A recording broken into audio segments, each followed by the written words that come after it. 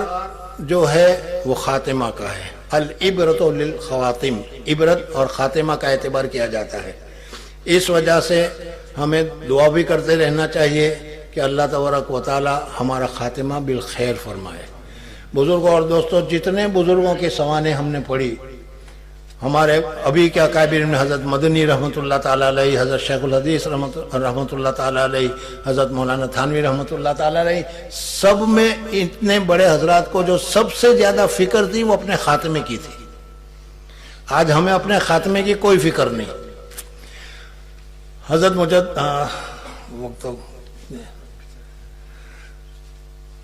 حضرت مولانا اشرف علی تھانوی رحمۃ اللہ تعالی علیہ کے حالات میں کتاب میں نے پڑھا ہے کہ وہ ایک مرتبہ بتا رہے تھے کہ بیمار ہو گئے،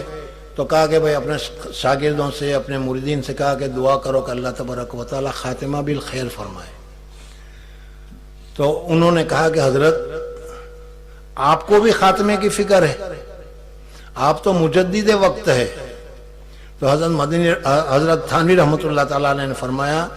کہ نبی اور رسول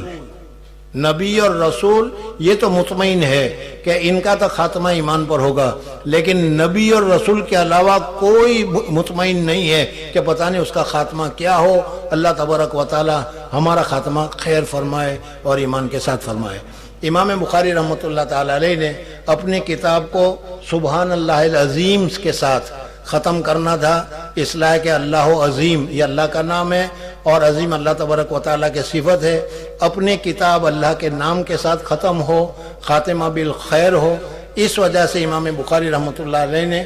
2 سندوں کے ساتھ جو حدیث ہے اس میں الفاظ کچھ آگے پیچھے ہیں، اور اس میں سبحان اللہ العظیم اخیر میں ہے، اس وجہ سے انہوں نے ذکر کیا اور بتا دیا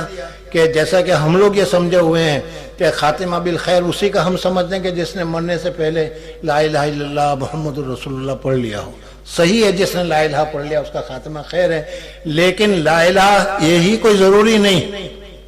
حضور اقدس صلی اللہ علیہ وسلم کے متعلق ذکر کیا جاتا ہے، حضرت عائشہ صدیقہ رضی اللہ تعالیٰ عنہ کی روایت ہے، حضور اقدس صلی اللہ علیہ وسلم بے ہوش ہو گئے، ہوش میں آئے، اور اخیر میں حضور اقدس صلی اللہ علیہ وسلم نے اپنے چھت کی طرف نظر اٹھائی، اور نظر اٹھانے کے بعد فرمایا اللہم بالرفیق الاعلی،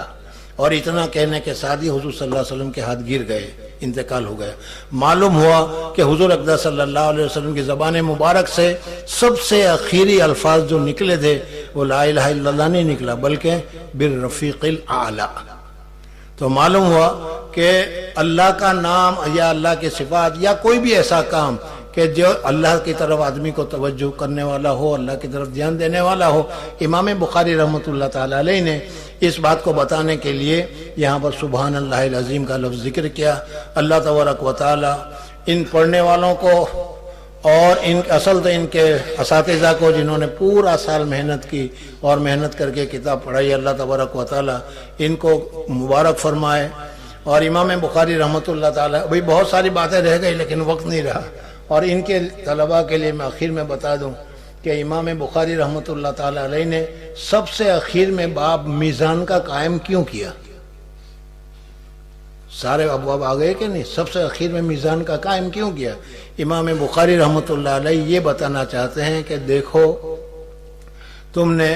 بابن کیف کان بدء الوحی سے اب تک بہت سارے ابواب اور حدیثیں سنی، اور یہ میری کتاب تمہارے لیے بمنزلہ میزان کے ہیں۔ اب تم فارغ ہو رہے ہو، اس وجہ سے جو بھی کام کرو اس کو اس میزان کے اوپر، اس کتاب کے اوپر پیش کر کے دیکھ لینا کہ تمہارا کام شریعت کے مطابق ہے یا شریعت کے مطابق نہیں ہے۔ تو میں بھی آپ حضرات سے یہی درخواست کروں گا کہ اللہ تعالیٰ مجھے بھی اور آپ حضرات کو بھی اس میزان کے اوپر پورے اترنے کی سعادت اور توفیق نصیب فرمائیں۔ جیسا ہونا چاہیے ویسا نہیں ہوا، وقت آپ حضرات کا ضائع تو ہوا، لیکن کوشش کی گئی کہ بھی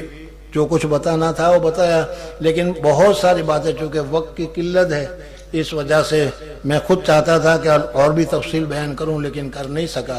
خیر، دعا کرتا ہوں کہ آپ حضرات نے مجھے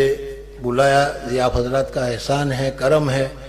اللہ تبارک و تعالیٰ اس دار التربیہ کو، اللہ تبارک و تعالیٰ اس کے قائم کرنے والوں کو، اللہ تبارک و تعالیٰ اس میں نصرت اور اعانت کرنے والوں کو، اور اللہ تبارک و تعالیٰ اس میں پڑھنے پڑھانے والوں کو قبول فرمائے اور ہمارے لیے صدقہ جاریہ اور ذخیرہ آخرت بنائے۔ بزرگوں اور دوستو، یہی چھوٹی چھوٹی جگہیں جو اسے مولانا بھی کہہ رہے تھے کہ ہمارے ذہن میں اس کی کوئی توجہ نہیں ہوتی۔ آج ہم شادی کے موقع پر 1000 1500 تو کہنے کی بات نہیں، 15-20 ہزار جب تک خرچ نہ کرے وہاں تک ہمارا کام نہیں ہوتا۔ لیکن یہی دار التربیہ جیسے بہت سارے مدارس اور مکاتب ایسے ہیں کہ جس میں 100-150 پاؤنڈ دینا بھی ہمیں بہت بھاری پڑتا ہے، لیکن یہی 100-150 پاؤنڈ یا 100 پاؤنڈ یا 10 پاؤنڈ جو اللہ کے راستے میں ہم دیں گے، وہ میزان میں سارے کے سارے جمع ہوں گے اور میزان میں زیادہ وزنی ہوں گے۔ اللہ تبارک و تعالیٰ مجھے اور آپ حضرات کو قبول فرمائے، جو کچھ خطا غلطی ہو گیا اللہ تبارک و تعالیٰ معاف فرمائے، اور حضور اقدس صلی اللہ علیہ وسلم کی سنتوں کے مطابق زندگی گزارنے کی سعادت اور توفیق نصیب فرمائے۔ اللہ تبارک و تعالیٰ ہمارے اساتذہ کو، امام بخاری کو، ان کے اساتذہ کو، اور جو لوگ حدیث اور فقہ اور تفسیر یا دین کی کسی لائن سے بھی کسی چیز میں محنت کر رہے ہیں، اللہ تبارک و تعالیٰ ان کو دارین میں بہت بہترین جزائے خیر نصیب فرمائیں، اور جب تک ہم دنیا میں رہیں حضور اقدس صلی اللہ علیہ وسلم کے طریقے پر کامل اخلاص کے ساتھ عمل کرنے کی ہمیں سعادت اور توفیق نصیب فرمائیں۔ وآخر دعوانا الحمدللہ رب العالمین۔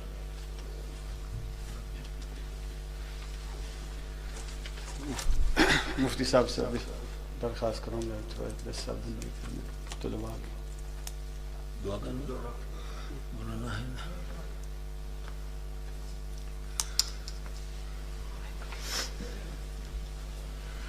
بھئی جیسا کہ میں نے ابھی بتایا کہ یہ دعا کی مجلس ہے، اور واقعی میں ختم بخاری کے بعد جو دعا ہوتی ہے بہت ہی زیادہ قبول ہوتی ہے، اس وجہ سے اپنے لیے دعا کیجئے۔ اور ہم میں بھی آج بہت پریشانی ہے، تفصیل میں تو نہیں کہہ سکتے، لیکن آج ہر کلمہ گو اپنی جگہ پر پریشان ہے، اور یہ پریشانی ہماری دو وجہ سے۔ ایک تو یہ کہ ہم نے حضور صلی اللہ علیہ وسلم کا راستہ چھوڑ رکھا ہے، حضور صلی اللہ علیہ وسلم کی تعلیمات کو پشے پوش ڈال رکھی ہے۔ ایک حدیث میں جیسے فرمایا کہ تم دنیا کی طرف متوجہ ہو جاؤ گے اور دنیا کے اوپر تم محوج، اور جیسے دوسری قومیں ہلاک ہوئی تم ہلاک ہو جاؤ گے۔ بزرگ اور دوستو، ایک تو وہ حالت ہے، قیامت، قرب قیامت کا زمانہ ہے، فتنوں کا زمانہ ہے۔ آج اس قسم سے اتنے کثرت کے ساتھ فتنے نکلتے چلے جا رہے ہیں کہ اس کی تفصیل آپ حضرات کے سامنے کیسے ذکر کی جائے۔ اس وجہ سے اپنے ایمان کے لیے اور خاص کر کے اپنی اولاد اور اولاد کی اولاد کے ایمان کے لیے اللہ تعالیٰ سے دعا کیجیے کہ اللہ تبارک و تعالیٰ ان کے ایمانوں کی حفاظت فرمائے۔ میں تو بارہا کہا کرتا ہوں کہ ہمارے والدین جاہل تھے، ان پڑھ تھے، غریب تھے، لیکن وہ اچھے تھے کہ انہوں نے ہم لوگوں کو دین پر لگایا۔ آج ہمارے پاس مال ہے، دولت ہے، عزت ہے، آبرو ہے، سب کچھ ہے، لیکن ہماری اولاد ہمارے ہاتھ سے نکل رہی ہے۔ پتہ نہیں اس طبقے کے بعد دوسرا طبقہ کہیں ایسا آ جائے کہ وہ ہمیں ایصال ثواب کرنے سے بھی رہ جائے۔ اس وجہ سے ان کے لیے بھی دعا کیجیے۔ بیمار ہے، بیماروں کے لیے بھی دعا کیجیے۔ بہت سارے حضرات نے دعا کے لیے کہا ہے، خاص کر کے کینسر وغیرہ کے بیماریوں میں بہت سارے لوگ مبتلا ہیں اور بہت پریشان ہیں۔ بیماری بھی بہت سخت اور اس کے اخراجات بھی بہت سخت۔ تیسرا، ہر ملک کی حالت الگ الگ ہے، ان کے لیے بھی دعا کیجیے۔ امت محمدیہ کے لیے دعا کیجیے، ہمارے ہندوستان کے مسلمانوں کے لیے دعا کیجیے۔ وہاں بھی حالت ایسے خراب آتے چلے جا رہے ہیں کہ کچھ نہیں کہہ سکتے۔ بزرگ اور دوستو، وقت نہیں ہے، ورنہ میں بتا کہ شاید ہمارے ذہن میں یہ آ رہا ہے کہ جس وقت ہمارے زمانے میں ہم تھے اور دبلے اور ہریجن قسم کے لوگوں کی جو حالت تھی، خدا نہ کرے کل کو ہماری یہ حالت ہو جائے۔ اس وجہ سے کہ حکومت کی جگہ میں ہمیں نوکری نہیں ملتی، ہمارے پاس ملازمت نہیں ہے، ہمارے پاس فیکٹریاں نہیں ہیں۔ ایک زمین تھی، اس زمین میں بو کر اناج، چاول، گیہوں، جواری پیدا کر لیتے تھے اور کھا لیتے تھے۔ آج اس کی قیمتیں اتنی آ رہی ہے کہ سب نے بیچنا شروع کر دیا۔ کل کو اب ہمارے پاس کوئی نوکری نہیں، ملازمت نہیں، دکان نہیں، ہمارے پاس فیکٹریاں نہیں، ہمارے پاس کھیتی بھی نہیں، تو دبلے کے علاوہ رہا کیا ہمارے پاس؟ اس حالت سے ہماری حفاظت ہو، اور دوسرے ملکوں کے بھی حالت تمہارے سامنے ہے، کوئی بتانے کی ضرورت نہیں ہے۔ میں یہ کہہ رہا ہوں کہ پوری امت کے لیے دعا کیجیے، اور دعا کے اخیر میں 2 منٹ کے لیے یا کچھ دیر کے وقت زیادہ ہو گیا ہے، 2 منٹ کے لیے میں وقفہ اختیار کر لوں گا۔ ہر ایک آدمی کی اپنی اپنی ضرورت بھی ہے، وہ اپنی ضرورت کو مانگیے۔ یہ دعا کے مانگنے کا وقت ہے، اور دعا کے لیے بھی جی تو یہ چاہتا تھا کہ میں کہوں کہ جیسی اللہ تعالیٰ سے مانگنا چاہیے ویسے ہم نہیں مانگ رہے۔ ایک فقیر آدمی پیسے مانگتا ہے تو دے دے دے دے دے دے، اتنی تواضع اختیار کر کے مانگتا ہے، تب بھی ہم اس کو نہیں دیتے۔ اور اگر یہی فقیر آدمی 1 روپیہ دے دینا مجھے، تو کوئی دے گا اس کو؟ آج ہماری دعا یہی ہے، ربنا آتنا، اور دعا ہو گئی۔ دل کے تقاضے کے ساتھ، توجہ کے ساتھ دعا مانگنی چاہیے۔ آج یہ موقع بھی ہے، رات بھی دعا کی آ رہی ہے، اس وجہ سے رات کو بھی خاص طور پر دعا کیجیے، اپنے لیے بھی مانگیے۔ اللہ تبارک و تعالی ہماری دعاؤں کو قبول فرمائے۔ درود شریف پڑھ لیجیے۔ اللہم صلی علی سیدنا و شفیعنا و حبیبنا و سندنا و سیدنا و مولانا محمد وعلی آل سیدنا و نبینا مولانا محمد وبارک وسلم۔ ربنا تقبل منا انك انت السميع العليم وتب علينا انك انت التواب الرحيم۔ ربنا ظلمنا انفسنا وان لم تغفر لنا وترحمنا لنكونن من الخاسرين۔ ربنا لا تؤاخذنا ان نسينا واخطانا، ربنا ولا تحمل علينا إصرا كما حملته على الذين من قبلنا، ربنا ولا تحملنا ما لا طاقة لنا به، واعف عنا واغفر لنا وارحمنا انت مولانا فانصرنا على القوم الكافرين۔ رب اجعلني مقيم الصلاة ومن ذريتي ربنا وتقبل دعاء، رب اغفر لي ولوالدي وللمؤمنين يوم يقوم الحساب۔ ربنا آتنا في الدنيا حسنة وفي الآخرة حسنة وقنا عذاب النار۔ اللهم حبب إلينا الإيمان وزينه في قلوبنا وكره إلينا الكفر والفسوق والعصيان واجعلنا من الراشدين۔ اللهم طهر قلبي من النفاق وعملي من الرياء ولساني من الكذب وعيني من الخيانة، فإنك تعلم خائنة الأعين وما تخفي الصدور۔ لا إله إلا الله الحليم الكريم، سبحان الله رب العرش العظيم، والحمد لله رب العالمين۔ نسألك موجبات رحمتك وعزائم مغفرتك والغنيمة من كل بر والسلامة من كل إثم، لا تدع لنا ذنبا إلا غفرته ولا هما إلا فرجته ولا حاجة هي لك رضا إلا قضيتها يا أرحم الراحمين۔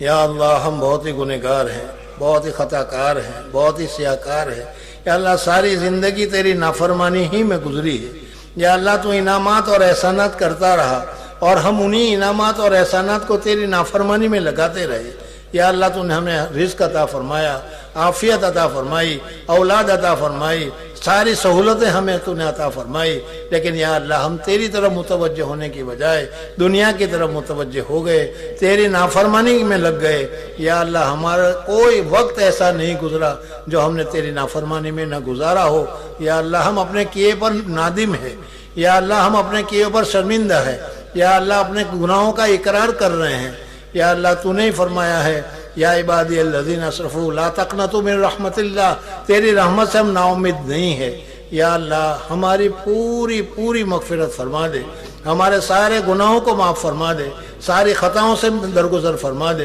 یا اللہ ہماری پوری مغفرت فرما دے، ہمارے والدین کی مغفرت فرما دے، ہمارے اساتذہ کی مغفرت فرما دے، ہمارے بیوی بچوں کی مغفرت فرما دے، ہمارے گھر والوں کی مغفرت فرما دے۔ یا اللہ ہمارے ملک والوں کی مغفرت فرما دے۔ یا اللہ اس مجلس میں شریک ہونے والوں کی مغفرت فرما دے۔ یا اللہ پوری امت محمدیہ کی مغفرت فرما دے۔ یا اللہ پوری امت بہت ہی پریشانی میں مبتلا ہے۔ یا اللہ پوری امت پر ہر جگہ سے ظلم و زیادتی کی جا رہی ہے۔ یا اللہ تیرے علاوہ کوئی نصرت کرنے والا نہیں، مدد کرنے والا نہیں، حفاظت کرنے والا نہیں۔ یا اللہ حضور اقدس صلی اللہ علیہ وسلم کا امتی جہاں کہیں بھی ہو اس کی پوری حفاظت فرما، اس کی عزت و آبرو کی حفاظت فرما، جان و مال کی حفاظت فرما۔ یا اللہ محض اپنے فضل و کرم سے پوری امت کو عافیت نصیب فرما۔ یا اللہ تمام ابتلاؤں سے چھٹکارا نصیب فرما۔ یا اللہ ہم کیسے بھی ہیں لیکن تیری وحدانیت کا اقرار کرتے ہیں، تیرے رسول پاک صلی اللہ علیہ وسلم کے امتی ہے، اپنے رسول کے طفیل۔ یا اللہ ہمارے حال پر رحم فرما، پوری امت کے حال پر رحم فرما۔ یا اللہ خصوصاً ہمارے اس ملک میں مسلمانوں کے حال پر رحم فرما۔ یا اللہ مسلمان کو تمام ابتلا اور آزمائش سے حفاظت فرما۔ یا اللہ تیرے وحدانیت کی اور تیرے رسول پاک کی سنتوں کے مطابق زندگی گزارنے کی ہمیں سعادت اور توفیق نصیب فرما۔ یا اللہ دنیا کی طرف ہم متوجہ ہو گئے ہیں، دنیا کے جاہ و جلالی کی طرف ہم متوجہ ہو گئے ہیں۔ یا اللہ ہمارے دلوں کو تیرے رسول صلی اللہ علیہ وسلم کی لائی ہوئی شریعت کی طرف پھیر دے۔ یا اللہ ہمیں دنیا کی محبت ہمارے دلوں سے نکال دے، مال کی محبت ہمارے دلوں سے نکال دے، تمام رذائل سے اور اخلاق رذیلہ سے ہماری حفاظت فرما دے، اخلاق حسنہ سے ہمیں مزین فرما دے۔ یا اللہ محض اپنے فضل و کرم سے ہمارے حال پر رحم فرما۔ یا اللہ ہماری اولاد کے حال پر رحم فرما، اولاد کے حال پر رحم فرما۔ یا اللہ یہ اولاد اپنے راستہ چھوڑتے ہوئے چلی جا رہی ہے۔ یا اللہ ہم کچھ بھی اس کے لیے نہیں کر سکتے، جو تجھی سے دعا کرتے ہیں تو ہی ہم کو رشد و ہدایت عطا فرما، صلاح اور فلاح عطا فرما۔ یا اللہ ان کے ایمان کو محفوظ فرما۔ یا اللہ ان سب کو تیرے محبوب اور مقرب بندوں میں شامل فرما، نفسانیت اور شیطانیت سے ہماری پوری حفاظت فرما۔ یا اللہ محض اپنے فضل و کرم سے تیری عبادت کرنے کی، تیرے احکامات کے اوپر زندگی گزارنے کی ہمیں سعادت اور توفیق نصیب فرما۔ یا اللہ محض اپنے فضل و کرم سے ہمارے حال پر رحم فرما۔ یا اللہ پوری دنیا کے مسلمانوں کے حال پر رحم فرما، خصوصاً ہندوستان کے مسلمانوں کے حال پر رحم فرما۔ یا اللہ کفر و شرک کے غلبے کو ختم فرما۔ یا اللہ محض اپنے فضل و کرم سے، محض اپنے لطف و کرم سے یا اللہ وہاں کے رہنے والوں کو اور وہاں جو بھی دین کا کام کر رہے ہیں سب کے کاموں کو قبول فرما، اور سب کو زیادہ سے زیادہ تیرے دین کی خدمت کی سعادت اور توفیق نصیب فرما۔ یا اللہ بہت سے لوگوں نے ہم کو، مجھے بھی اور بہت سارے لوگوں کو دعا کے لیے کہا ہے، لکھا ہے، یا ان کا ہم پر حق ہے، یا ان کا ہم پر احسان ہے۔ یا اللہ یا وہ کم سے کم ہم سے اچھی دعائے خیر کے طلبگار ہیں۔ یا اللہ تو علیم اور خبیر ہے، سب کی حاجتوں سے تو واقف ہے۔ یا اللہ ان سب کے لیے خیر و عافیت کی، رشد و ہدایت کی، صلاح اور فلاح کی، صحت و عافیت کی یا اللہ ہم دعا کرتے ہیں، محض اپنے فضل و کرم سے ہماری دعاؤں کو قبول فرما۔ یا اللہ تیری مخلوق کے اوپر رحم فرما، یا اللہ مسلمانوں کے حال پر رحم فرما۔ یا اللہ مسلمان جہاں کہیں کا بھی ہو اس کو حضور اقدس صلی اللہ علیہ وسلم کے طریقے پر سب کو درست فرما کر حضور اقدس صلی اللہ علیہ وسلم کے طریقے پر جمع فرما دے۔ یا اللہ محض اپنے فضل و کرم سے جہاں کہیں بھی دین کا کام ہو رہا ہے، جیسا بھی دین کا کام ہو رہا ہے اور تجھے پسند ہے، یا اللہ اس کے آبیاری فرما، نصرت فرما، مدد فرما۔ حفاظت فرما، اور یا اللہ خوب اس میں برکت پیدا فرما۔ یا اللہ محض اپنے فضل و کرم سے ہم سب کو اور ہماری اولاد کو اور اولاد کی اولاد کو رشد و ہدایت سے مالا مال فرما۔ تمام امراض سے اور خصوصاً امراض مزمنہ سے یا اللہ ہماری سب کی حفاظت فرما، سب کو شفائے کاملہ عاجلہ مستمرہ دائمہ نصیب فرما۔ یا اللہ ہمارے اعمال کو درست فرما دے، ہمارے اقوال کو درست فرما دے، اور اعمال اور اقوال کے درستگی کے ساتھ یا اللہ مرتے وقت کلمہ خیر کے ساتھ تیری طرف توجہ کے ساتھ یا اللہ کلمہ طیبہ اور کلمہ شہادت کے ساتھ اور تیرے نام کے ساتھ ہمیں اس دنیا سے جانا نصیب فرما۔ شیطانی اور تمام شیطانی قوتوں سے ہماری حفاظت فرما۔ یا اللہ ایمان تو نے ہمیں عطا فرمایا ہے، اس سلامتی کے ساتھ اس ایمان کے ساتھ دنیا سے جانا نصیب فرما۔ قبر کے عذاب سے ہماری حفاظت فرما۔ یا اللہ میدان حشر میں ہماری نیکیوں کو سب کو قبول فرما کر یا اللہ اس میں وزن پیدا فرما دے۔ یا اللہ ہر گناہ سے ہماری حفاظت فرما دے۔ یا اللہ محض اپنے فضل و کرم سے ہماری دعاؤں کو قبول فرما۔